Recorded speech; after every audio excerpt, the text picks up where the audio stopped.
Sebelum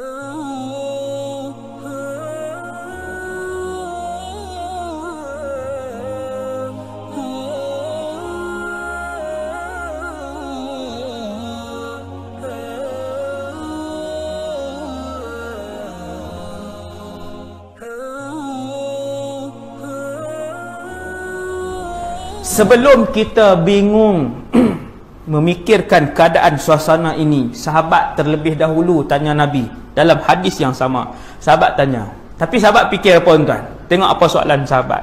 Ya Rasulullah, wahai pesuruh Allah, ketika satu hari yang menjadi panjang seperti setahun itu, apakah cukup kami solat 5 waktu? Kan jadi panjang?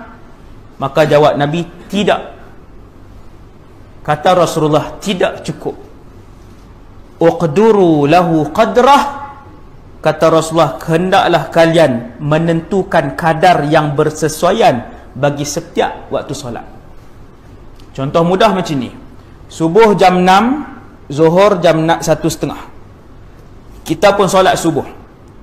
Selepas berlalu 7, 8, 9, 10, 11, 12, 1. Selepas berlalu 7 jam, kita mesti kerjakan solat Zuhur. Apapun suasana ketika itu. Gelap ke, suasana apa ke, sebab waktu tu cuaca dan suasana ketika tu, tuan-tuan, dia jadi setahun. Berapa lama siang dan berapa lama malam. Walaupun siang menjadi lama, malam menjadi lama, ataupun kesemuanya menjadi siang, maka tetap kita kena solat. Bila sampai waktu, kena solat. Sampai waktu, kena solat. Selepas 7 jam mengerjakan solat subuh, kita mesti buat Zuhur. Zuhur 1:30, 2:30, 3:30, 4:30, 3 jam setengah. Selepas 3 jam setengah, dirikan asar. Nabi dah ajar. Nabi sudah ajar dalam hadis ni. Selesai. Tuan-tuan, hari ni yang 24 jam elok aja masjid azan. Masuk waktu masjid azan, masuk waktu masjid azan, itu pun tak solat. Dalam keadaan suasananya aman, masjidnya melaungkan azan, tempat solatnya selesa, 80% manusia Muslim di Malaysia tidak mengerjakan solat secara penuh. Apatah lagi ketika mana hari pertama itu menjadi panjang seperti setahun. Apatah lagi suasananya ketika itu makanan dan minuman tiada. Berapa peratuskah yang akan mengerjakan solat berada tetap di atas jalan yang ditinggalkan oleh Rasulullah sallallahu alaihi wasallam. Allahu akbar. Tuan-tuan bayang suasana ketika itu.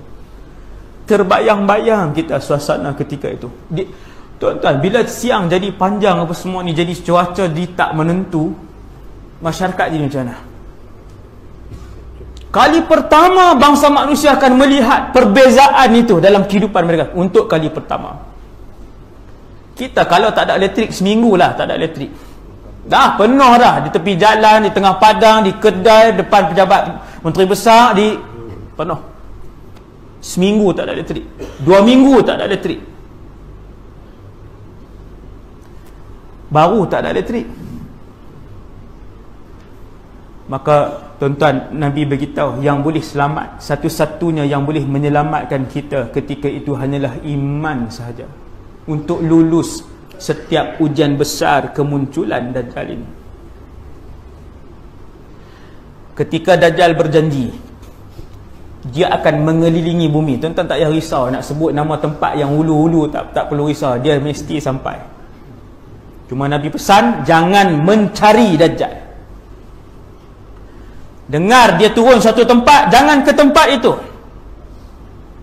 Orang beriman takkan pergi ke tempat Dajjal datang, kerana orang beriman tidak perlu kepada apa yang dibawa oleh Dajjal. Kata Rasulullah, Dajjal akan membawa kemewahan dunia. Mana daerah dan kampung yang beriman dengannya, akan diarahkan langit ataupun awan untuk menurunkan hujan. Sampai macam tu sekali, dia punya sihir Allah bagi kat dia. Hujan tu, hujan bukannya hujan kiasan. Hujan. Kering kontang muka bumi, air tak ada. Apabila sampai di satu-satu kampung, sampai di satu-satu bandar, di hadapan manusia yang ramai, dengan membawa jumlah makanan yang begitu banyak, Dajjal akan tanya ucapan pertama dan selamanya. Dia akan sebut, alastu bi rabbikum? Apakah kalian semua mau mengaku aku Tuhan kalian? Yang mengaku akan diberikan kekayaan dan kemewahan? Satu kampung mengaku, bala, engkaulah Tuhan kami. Syirik kesemuanya. Habis yang nama Muhammad, yang nama Abdullah, yang nama Aisyah. Habis tuan. Tuan-tuan, nikmat apa lagi yang lebih besar daripada iman yang Allah pilih untuk bagi kat kita sampai malam ni? Apa lagi nikmat yang lebih besar? Kalau kita tergolong di kalangan yang syirik, beriman dengan Dajjal tuan, maka nerakalah selama-lamanya. Tak ada satu saat pun akan dikeluarkan oleh Allah daripada neraka tu. Inilah yang dirisaukan oleh para nabi, termasuk Nabi Muhammad sallallahu alaihi wasallam. Nilai iman ini, nilai iman yang akan dibeli oleh Dajjal pada suasana kemuncak fitnah. Makanan tiada, minuman tiada, hari jadi panjang. Tiba-tiba pula Dajjal bawa kemewahan. Nabi sebut dalam satu hadis, Dajjal laknatullah alaih ni punya besar, dia punya fitnah dia datang di satu tempat, dia arahkan bumi untuk keluarkan segala isinya. Lalu terkeluarlah emas dan perak, tembaga dan permata daripada bumi itu. Sesiapa yang mengaku ketuhanan Dajjal, sila tampil untuk ambil emas ini. Bukan emas wafer besar ni tuan, 5 gram 10 gram tu. Yang tu pun dah mahal lah. Melimpah-limpah emas, perak, tembaga dan besi dan permata keluar daripada muka bumi. Dia tunjuk je. Yang mengaku aku Tuhan, sila datang ambil. Maka orang pun panggil Tuhan. Ini bukan saya buat contoh, Nabi buat contoh. Ketika itu mereka akan berjalan di samping Dajjal dan memanggilnya Tuhan, kemudian melepasinya. Sedangkan mereka lihat dengan dua mata mereka bahawa dia adalah manusia, betul-betul manusia. Koklah dia ada sayap ke, jadi macam Thor ke, jadi Spiderman ke, nampaklah lain juga. Betul-betul manusia, dengan matanya, dengan mulutnya, dengan tangannya, dengan ucapannya, dengan makannya, dengan berjalannya. Tetapi bila manusia lalu tepi dia, yang mengaku ketuhanannya akan panggil dia Tuhan. Tuan-tuan, iman tuan-tuan, iman. Habislah. Umat Nabi Muhammad ni kalau meninggal, dia buat dosa banyak mana pun, kalau dia tidak syirikkan Allah, dia tetap masuk syurga. Tapi bila Dajjal keluar, dia tarik dan rentap iman ini. Habis tuan, 1000 kali haji pun tidak akan dinilai oleh Allah kalau iman dan pohon akar iman ini ditarik keluar daripada tubuh orang itu. Habis. 1000 kali haji, setiap hari khatam Quran 50 tahun, tak ada nilai. Sebab tu tuan-tuan sekalian, fitnah ini belum lagi keluar. Tapi jangan risau, Nabi beritahu apa senjata-senjata yang perlu kita persiapkan. Dan kita baca, ada dalam ni, saya akan sebutkan. Soalan kedua sahabat, ketika Dajjal keluar, kemudian makanan tiada, minuman tiada. Tuan-tuan, 400 hari, mati ke tidak? Mati. Yang Islam, pemilik iman sejati, mati, akan mati. Macam tu je, mati macam tu. Maksudnya lah. Maka sahabat tanya, ya Rasulullah, hadis ni riwayat Imam Ibn Majah dan Imam Abu Daud, fama ya'ishun nas fi dhalika zaman. Ya Rasulullah, dengan apakah orang Islam akan hidup untuk makan pada zaman itu, yang panjangnya 400 hari itu? Satu lagi Nabi sebut, ini benda keempat yang sangat luar biasa, yang saya dan kita semua kalau sempat pada zaman tu akan lihat. Perkara keempat, ialah Nabi kata makanan orang beriman ketika itu ialah subhanallah walhamdulillah la ilaha illallah wallahu akbar. Kita ingat Nabi nak bagi tahu, oh semua orang Islam boleh pergi ambil di laut sekian-sekian kan, berenanglah 20 meter ke dalam, kalian akan lihat nasi lemak, nasi biryani di sana. Senang tuan, kita duk tunggu Nabi nak sedia makanan apa ni, Nabi nak khususkan makanan apa untuk orang-orang yang tak mengaku dengan ketuhanan Dajjal, yang akan berlawan dengan Dajjal. Seluruh muka bumi tidak ada makanan dan minuman. Apa makanan mereka ya Rasulullah? Tuan-tuan yang dirahmati Allah, Nabi tak sebut makanan. Nabi kata makanan mereka ketika itu adalah zikrullah. Yang ni tak boleh nak masuk akal kita. Kita fikir macam mana zikir kenyang. Ending hadis tu pula Nabi sebut, Nabi kata wa yujra dzalika alaihim majrat ta'am. Nabi kata zikir-zikir itu akan menggantikan tempat makanan, iaitu mengenyangkan perut mereka secara hakikat.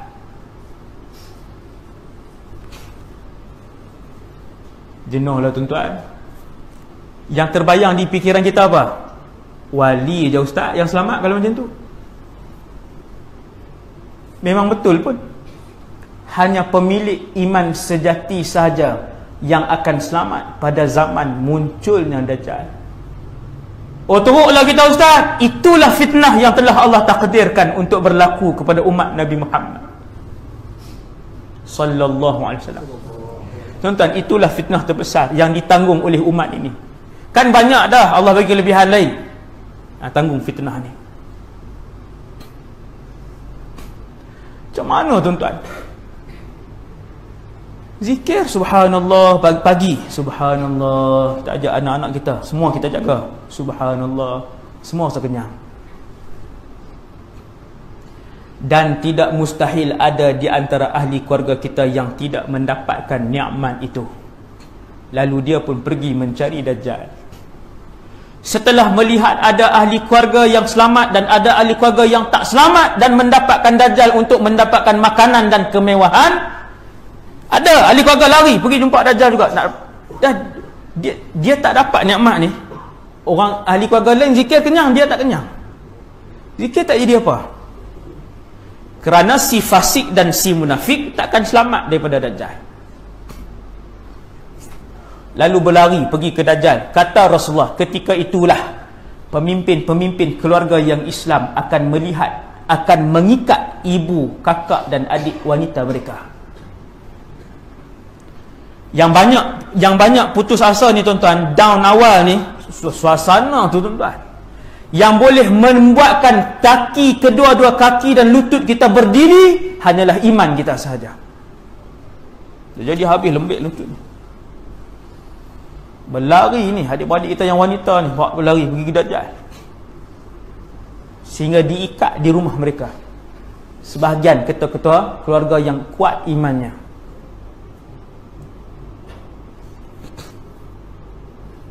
Kemudian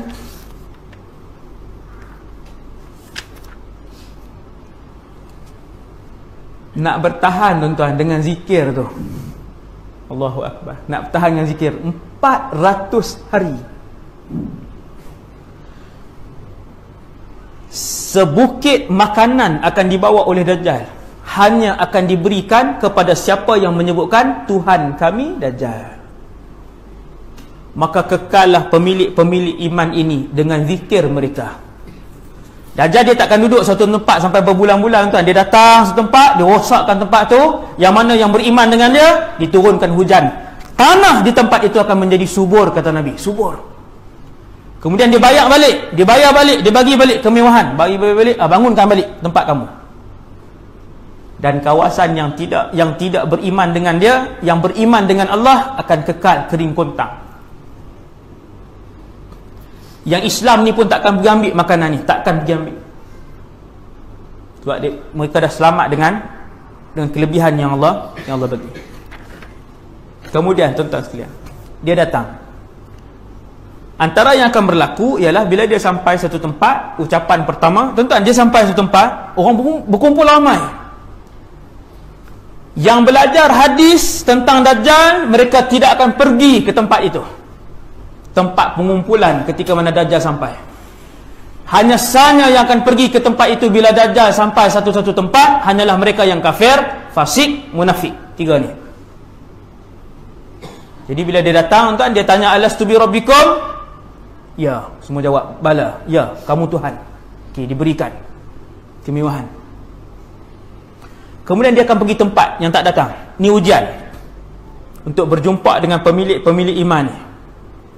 Kata Nabi, apabila dia sampai di satu kawasan, antara yang akan berlaku ialah dia akan membawa api dan air. Wallahu a'lam macam mana api itu apa, air itu apa. Tetapi kata Nabi, kalian akan melihat api yang besar, air yang banyak. Dia bawa.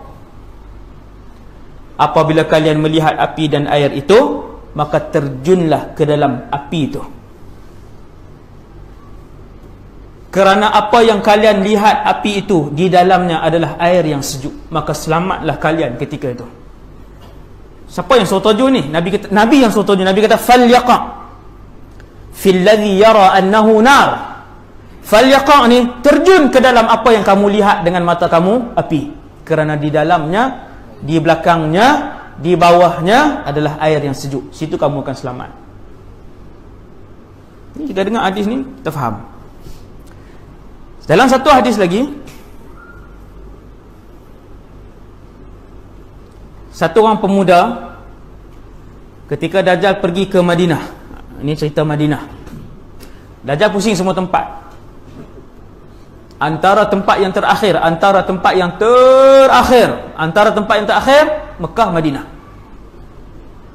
Tuan-tuan, di Madinah, Dajjal nak masuk tak boleh dengan tentera dia yang ramai tadi. Tentera semakin ramai. Dia keliling Madinah, tak boleh masuk. Dia naik Bukit Uhud. Bila naik Bukit Uhud, Dajjal pun tunjuk kepada pengikut-pengikut dia Masjid Nabawi. Siapa yang pernah pergi umrah, Bukit Uhud tu memang susah lah untuk kita daki. Kita akan daki bukit pemanah tu, yang tinggi sikit. Bila tuan-tuan daki bukit tu, tuan-tuan cari Masjid Nabawi, nampak macam istana kan. Dia ada banyak menara tu. Menara dia tu banyak kan, macam istana nampak daripada jauh. Dajjal akan naik Bukit Uhud. Dia akan tunjuk kepada pengikut-pengikut kanan, tentera-tentera kanan, elit dia. Dia kata, Zakal Qasrul Abyad Masjidu Ahmad. Cuba lihat, kata Dajjal, di sana kita nampak istana putih. Dajjal sebut istana berwarna putih, Masjidu Ahmad, Masjid Nabi Muhammad. Dia tak sebut Nabi lah, dia sebut Ahmad. Sebab Nabi ada dua nama. Di langit Nabi dipanggil dengan Ahmad, di bumi Nabi dipanggil dengan Muhammad. Tuan-tuan tengok hari ni daripada jauh, siang, kalau waktu siang ke, kalau malam dia ada lampu hijau tu. Kalau tutup lampu tu, tuan-tuan akan lihat daripada jauh Masjid An-Nabawi hari ni kelihatan seperti istana, dan yang keduanya Masjid Nabawi berwarna putih. Ulama zaman hari ni kata, inilah zamannya. Hadis tuan-tuan, Dajjal tunjuk masjid tu kepada pengikut dia. Dajjal kata, lihat istana putih itu. Zaman ini istana, masjid tu berwarna putih. Masjidul Ahmad. Dia turun. Datang seorang pemuda. Pemuda ni daripada bumi Madinah. Sebelum pemuda ni keluar, berlaku 3 gegaran di bumi Madinah. Ni yang saya beritahu kat tuan-tuan tadi. Ni yang saya beritahu kat tuan-tuan, kalau duduk dalam bumi Madinah dan Mekah ketika itu pun belum tentu lagi selamat. Kenapa? Hadis ni sahih. Hadis ni dinamakan oleh para ulama sebagai hadis hari pemutihan, pengasingan, Yaumul Khalas. Iaitu bumi Madinah bergegar. Kali pertama dia bergegar, bumi Madinah mengeluarkan, menghamburkan ke semua fasik lelaki dan perempuan. Tuan-tuan, fasik tak boleh duduk bumi Madinah ketika itu. Kemudian bergegar kali kedua, bumi Madinah mengeluarkan ke semua munafik, laki-laki dan perempuan. Kemudian dia bergegar kali ketiga, tidak tinggal seorang pun fasik lelaki dan perempuan, seorang pun munafik lelaki dan perempuan. Kesemuanya akan keluar, dibersihkan bumi Madinah, hanya orang soleh sahaja. Tuan-tuan, zaman Dajjal nanti tidak boleh lagi kita berpura-pura dengan nama Islam kita dan ibadat segan malas kita, segan rajin kita. Tak boleh lah. Zaman Dajjal, siapa pun kamu, jawatan apa pun kamu, nama apa kamu, pekerjaan apa kamu, ketika itu akan terasinglah pemilik iman dan juga fasik dan munafik. Terasing lah. Si fasik dan munafik akan ikut Dajjal. Pemilik iman sejati saja. Hari ni grup ni tunjuk kepada kumpulan tu, jemaah ni tunjuk kepada jemaah ni, ustaz ni tunjuk kepada ustaz ni. Hasbunallah wa ni'mal wakil. Hari Dajjal keluar nanti, maka terpisahlah kumpulan ini. Tak boleh tuning jari lah tuan. Allahu Akbar, takut ni. Hari ni hak nama ustaz selamat lah. Hari ni yang nama ustaz selamat. Hari Dajjal keluar, yang nama ustaz tidak lagi selamat. Tuan-tuan, kita akan melihat ketika itu betapa orang yang kita tak sangka, subhanallah, berada pada kumpulan Dajjal. Wal a'yadu billah.